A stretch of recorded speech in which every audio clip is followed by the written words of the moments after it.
তো বন্ধুরা, যেটার ভয় ছিল সেটাই হওয়া শুরু হয়ে গেছে। আপনারা স্ক্রিনে যেমনটা দেখছেন, ইরানের সেনাবাহিনী এখন তেল ভর্তির ট্যাঙ্কারগুলোকেও নিশানা করা শুরু করে দিয়েছে। আপনারাও দেখতে পাবেন যে একটি থাইল্যান্ডের অয়েল ট্যাঙ্কার, যেটার নাম হচ্ছে ময়ূরনারী, এবং ওই ট্যাঙ্কারের উপর একটি বড় ড্রোন হামলা করে দিয়েছে ইরান। বলা হচ্ছে এই হামলায় যে ক্রু মেম্বার ছিলেন তার মধ্যে 27 জনকে বাঁচানো সম্ভব হয়েছে। অন্যদিকে 3 জন ক্রু মেম্বার নিখোঁজ এখনও, অর্থাৎ তারা প্রায় মারাই গেছে, নয়তো হারিয়ে গেছে। বর্তমানে ওই তেল ট্যাঙ্কারটি আগুনের লেলিহান শিখায় ঘেরা, এমনকি এখন পুরো সমুদ্রে তেল ছড়িয়ে পড়ার বিপদ ঘনিয়ে আসছে। আর বিশ্বাস করুন, যদি সত্যি এমনটা হয় তবে এটি একটি পরিবেশগত বিপর্যয় হিসেবে প্রমাণিত হবে। সমুদ্রে এমন ভয়াবহ দূষণ ছড়াবে যা আগে কখনো দেখা যায়নি। কিন্তু আপনাদের মধ্যে যারা এটা ভাবছেন যে এতে আবার ভারতের কী বিপদ, তো ভাই, ট্যাঙ্কার তো থাইল্যান্ডে ছিল, ক্ষতি তাদের হয়েছে, ক্রু মেম্বাররা থাইল্যান্ডের হবে, তাহলে এতে আমাদের কি যায় আসে? তো আপনাদের বলে রাখি, আমাদের সব কিছু যায় আসে। কারণ এই ট্যাঙ্কারটি থাইল্যান্ডের হলেও এটি তেল নিয়ে ভারতে আসছিল, তা আবার অত্যন্ত বিশাল পরিমাণে।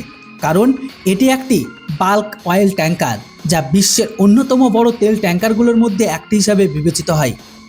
এবং আজ এটি ভারতের তেলের একটি বিশাল শিপমেন্ট নিয়ে আসছিল। তখনই স্ট্রেট অফ হরমুজ এই ইরানি ড্রোন একে নিশানা করেছে। এ কারণে আমাদের তেলের সর্বনাশ হয়ে গেছে। অন্যদিকে ভারতের জন্য দ্বিতীয় বিপদ হলো, এই মুহূর্তে সমুদ্রের যত জাহাজ ভাসছে, বিশেষ করে ভারত মহাসাগরে ইরানের আশেপাশে, সেটি জারি হোক বা মালিক যেই হোক না কেন, তারা পণ্য বহন করুক বা অপরিশোধিত তেল, তাতে কিচ্ছু যায় আসে না ইরানের। সেই জাহাজে ক্রু মেম্বার হিসেবে আপনি ভারতীয়দের পাবেন। সর্বোচ্চ ক্রু মেম্বার ভারতীয়রাই হয়ে থাকে। তাই আপনারা প্রার্থনা করুন যেন ওই নিখোঁজ ওই 3 জন ক্রু মেম্বার দ্রুত পাওয়া যায়, না হলে প্রবল সম্ভাবনা রয়েছে যে তারা ভারতীয় হতে পারেন। এরই মধ্যে ইরানের পক্ষ থেকে স্টেটমেন্টও চলে এসেছে। হ্যাঁ, স্ক্রিনে দেখুন, ইরান বলছে যে আমাদের অনুভূতি ছাড়া আরব বিশ্ব থেকে কেউ যদি অপরিশোধিত তেল নিয়ে যেতে পারবে না।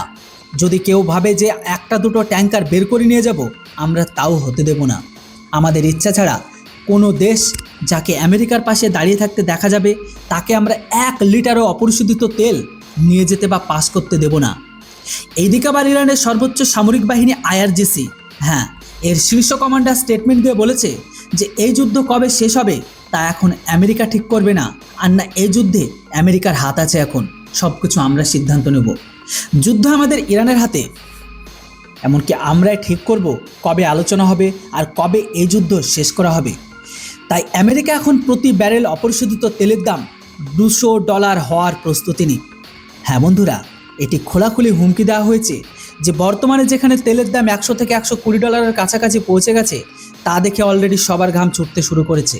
তা কিছুই না, আমরা 1 ব্যারেল প্রতি $200 পর্যন্ত নিয়ে যাব। আর বিশ্বাস করুন, এই স্টেটমেন্ট দেখে পশ্চিমা দেশগুলোর হাত পা সব থেকে বেশি কাঁপছে।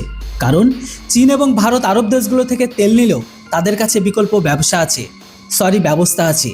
বিশেষ করে ভারত, আপনারা জানলে অবাক হবেন, ভারত 40টি দেশ থেকে তেল নেয়, যার মধ্যে আফ্রিকা ছাড়াও ল্যাটিন আমেরিকান দেশ, এমনকি রাশিয়াও অন্তর্ভুক্ত। তাই ভারতের কোনো সমস্যা হবে না। সমস্যা কার হবে? সমস্যা হবে ইউরোপীয় দেশগুলো, যাদের না রাশিয়া তেল দেয়, না লাতিন আমেরিকা দেশগুলো। আর এখন আরব বিশ্ব থেকেও তেলের সরবরাহ বন্ধ হয়ে যাবে। তবে আপনারাই বলবেন যে ইরান ভারতে আসা তেলের ট্যাঙ্কারে নিশানা কেন করেছে? তাহলে কি আমাদের জবাব দেওয়া উচিত নয়? তো এই বিষয়ে আমার ব্যক্তিগত মত হলো একেবারেই না। কারণ ইরান ভারতে আসা ট্যাঙ্কারের নিশানা ঠিকই করেছে, কিন্তু সেই ট্যাঙ্কারটি থাইল্যান্ডের, যারা আমেরিকার অত্যন্ত শক্তিশালী সহযোগী। আর আপনি যদি দেখেন যে এই পর্যন্ত ইরান যতগুলো ট্যাঙ্কার ধ্বংস করেছে তার বেশিরভাগই হয় আরব বিশ্বের দেশগুলো ছিল, অথবা আমেরিকার সহযোগী দেশগুলোর, যেমন জাপান বা ফ্রান্সের। তাই ভারতের এতে সরাসরি সম্পৃক্ততা নেই। ইরানের সঙ্গে আমাদের আজও সুসম্পর্ক রয়েছে। আর বিশ্বাস করুন, কাল যদি 1%ও ধরে নিই যে রাশিয়া থেকে তেল আসছে না এবং আমাদের খুব জরুরি প্রয়োজন, তবে ইরান আমাদের সাহায্য অবশ্যই করবে। কারণ হচ্ছে ইরান পরিষ্কারভাবে বলে যে আমরা সেই দেশকেই নিশানা করব যারা আমেরিকার সঙ্গ দিচ্ছে বা আমেরিকার সহযোগী। ভারত কোনো ক্যাটাগরিতেই পড়ে না এর মধ্যে। কারণ আজও ইরানি নৌবাহিনীর যুদ্ধজাহাজ ভারতের বন্দরে ভারতের নৌসেনার নিরাপত্তার আশ্রয় নিয়ে দাঁড়িয়ে আছে। আর ইরানও জানে যতক্ষণ তাদের যুদ্ধজাহাজ ভারতে আছে ততক্ষণ সেগুলো পুরোপুরি নিরাপদ। আমেরিকা সেগুলোকে স্পর্শ করতে পারবে না।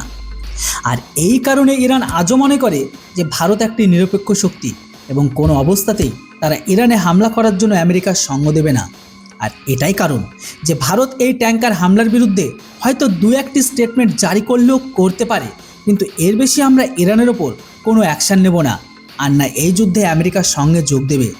আমরা নিরপেক্ষ ছিলাম, আছি এবং কি নিরপেক্ষ থেকে এর সম্পূর্ণ সুবিধা নেওয়ার চেষ্টা করব।